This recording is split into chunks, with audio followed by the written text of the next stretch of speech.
The alarm went off at 2:45 a.m., just like it had every morning for the past 15 years. David Miller silenced it and sat up in the darkness. His body knew the routine: feet to the floor, cold water on his face, simple clothes, and out the door by 3 a.m. sharp. The streets were empty at this hour. Most people were deep in their third or fourth sleep cycle. David was heading to work. His bakery, Miller's Morning Bread, sat on the corner of 5th and Main in a town small enough that everyone knew everyone, or thought they did. They knew David as the quiet baker who made the best sourdough in 3 counties. They knew he opened at 5 a.m. with fresh bread still warm from the oven. What they didn't know was who David used to be. 23 years ago, David Miller had been inmate number 847392 at Millbrook State Penitentiary. Armed robbery. 20 years, served 18 with good behavior. He'd been 32 when he went in, angry and reckless. He was 50 when he got out, broken and determined never to go back. Prison had taught him anger management, trade skills, and how to survive. But baking had taught him peace. An old instructor named Ray had run the prison kitchen. Bread doesn't care about your past, Ray used to say, kneading dough with weathered hands. You put in the work, follow the process, show patience, bread rewards you. Just like life. David had learned, and when he got out, baking was the only honest skill he had. Now, 15 years later, he unlocked the bakery door and stepped into the familiar darkness. He didn't turn on the main lights, just the small lamp over his workstation. The flour was already measured. The starter was bubbling, ready, everything in its place. David tied on his apron and began. Mixing, kneading, waiting, shaping, baking. The rhythm was meditative. His hands knew what to do. His mind could wander, but his hands always knew. By 4:30 a.m., the first loaves were in the oven. By 4:50, the smell of fresh bread filled the bakery. By 5 o'clock, the first customers would arrive. But at 4:35 a.m., David heard something unusual, a sound at the back door. Scratching, then a thud. He froze. Old instincts kicked in. Someone was trying to break in. David moved quietly to the back, grabbing a rolling pin, not as a weapon, just in case. He reached the back door and yanked it open. A kid fell backward, landing hard on the concrete. Skinny, maybe 19, wearing clothes too big for his frame and a face too old for his age. The kid scrambled to his feet, ready to run. "Wait," David said. The kid froze, eyes darting for escape routes. "You hungry?" David asked. The kid's defenses cracked slightly. I wasn't trying to rob you. I was just the dumpster. I asked if you're hungry." A pause, then quietly, "Yes." "Come inside." The kid hesitated. David could see the calculation happening. Trust versus hunger. Hunger won. Inside, David pointed to a stool. "Sit." The kid sat, wary, ready to bolt. David pulled out a still warm loaf of rosemary olive bread, sliced off a thick piece, added butter, and handed it over. The kid stared at it like it might disappear. "Eat," David said. The kid ate, fast at first, then slower, savoring. David went back to work, shaping the next batch of dough. After a few minutes of silence, he spoke without turning around. "What's your name?" "Jake." "Jake what?" "Just Jake." David nodded. He understood that answer. "You got a place to stay, Jake?" "Sometimes."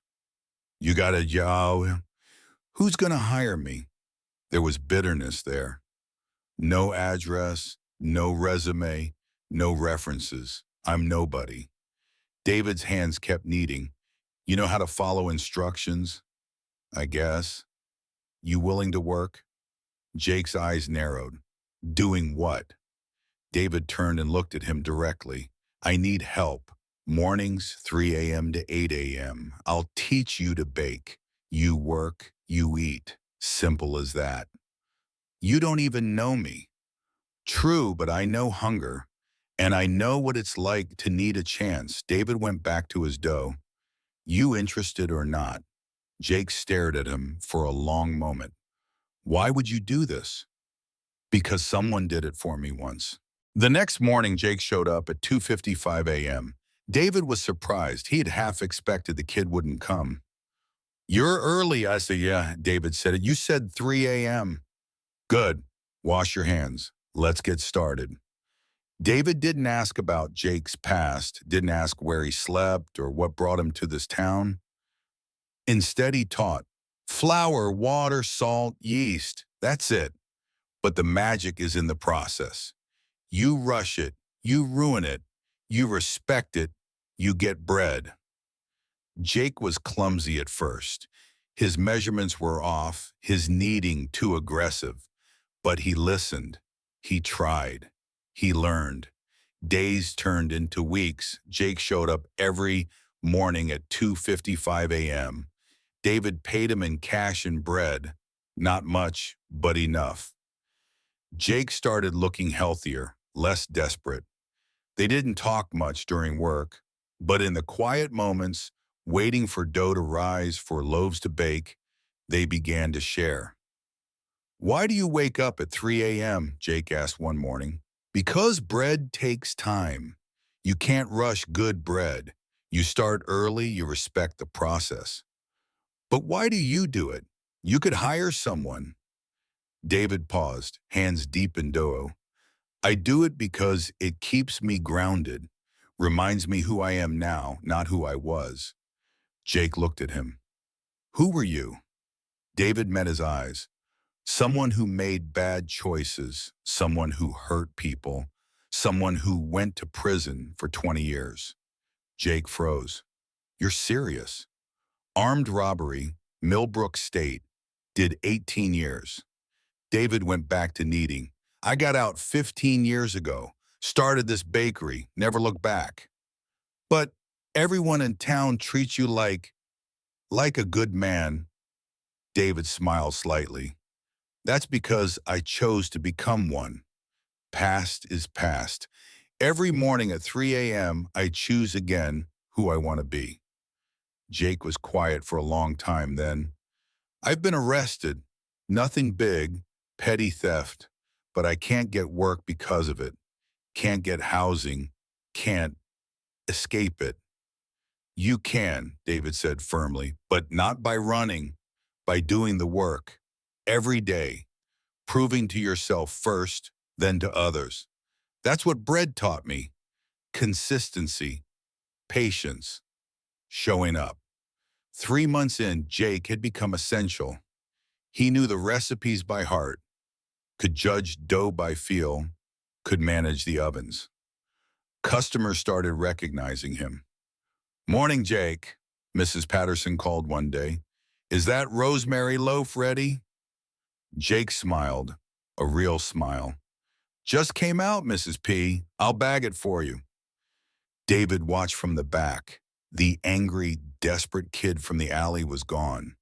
In his place was someone learning to take pride in his work.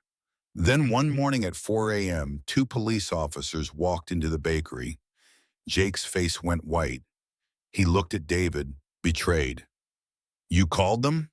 I didn't, David said calmly. The older officer, Tom Rodriguez, stepped forward. We're looking for Jake Sullivan. We have some questions about a robbery last night. Convenience store on Maple. Jake's hands trembled. I didn't do anything. I've been here every night, 3 a.m. to 8 a.m. The officer looked at David. Can you confirm that? Every night for 3 months, David said. He's with me. He's learning to bake. Rodriguez studied David's face. Recognition flickered. Wait, David Miller? You're the guy who did time at Millbrook. David's jaw tightened. Yes. And you're vouching for this kid? I am. The younger officer spoke up. The suspect was described as tall, thin, early 20s. Fits his description. So does half the young men in this town, David said evenly. Jake was here, with me, all night. Rodriguez looked between them. Finally, he nodded. All right, but Jake, if you hear anything about who did this, you let us know. After they left, Jake collapsed onto a stool, shaking. They're always going to see me that way. Criminal. Suspect. I can't escape it. David turned off the mixer and sat down across from him. You want to know the truth, Jake? You're right. Some people will always see your past. They'll always suspect, always judge. Jake's face crumpled. But, David continued, that's not everyone. Mrs. Patterson doesn't see a criminal. She sees the guy who makes sure her rosemary bread is perfect. Tom Chen doesn't see a thief. He sees the baker who always adds an extra roll to his order. Those customers lining up outside, they see someone who shows up every day and does honest work. But the cops will do their job, and maybe they'll always look at you first. That's reality. But you know what? David leaned forward. Every morning you show up here at 3 a.m., you're proving them wrong. Not to them, to yourself. That's what matters. Jake wiped his eyes. How long until people forget? They might not, but you will. One day you'll wake up and realize you're not running from your past anymore. You're just living your present. That's freedom. 1 year later, David made Jake a partner. 20% stake in the bakery. Name on the door. Miller and Sullivan's Morning Bread. I can't accept this, Jake said, staring at the paperwork. You already earned it. Every morning at 3 a.m. for a year. That's 365 chances you took to be better. That's worth partnership. Jake's eyes filled with tears. Why are you doing this? David smiled. Because my old teacher, Ray, told me something. Bread doesn't care about your past. You put in the work, follow the process, show patience. Bread rewards you. Same with people, Jake. You put in the work. You earned this. 2 years after that, Jake hired a kid named Marcus. Homeless, desperate, digging through the dumpster at 4 a.m. David watched Jake offer the kid a job, teaching him to measure flour, to knead dough, to be patient. The cycle continued. You're doing what I did, David said quietly. Jake smiled. You taught me bread, but you really taught me second chances. Now I'm teaching Marcus. David looked at his bakery, the ovens glowing, the bread rising, two young men learning that their past doesn't define their future. Second rise, Jake said thoughtfully. That's what we should call this program. Teaching people who need second chances. David nodded. Second rise, I like that. Bread gets a second rise, so can people. At 60 years old, 15 years removed from prison, David Miller had built more than a bakery. He'd built a legacy of redemption. Every morning at 3 a.m., he still showed up, still made bread, still chose who he wanted to be. And now he wasn't alone.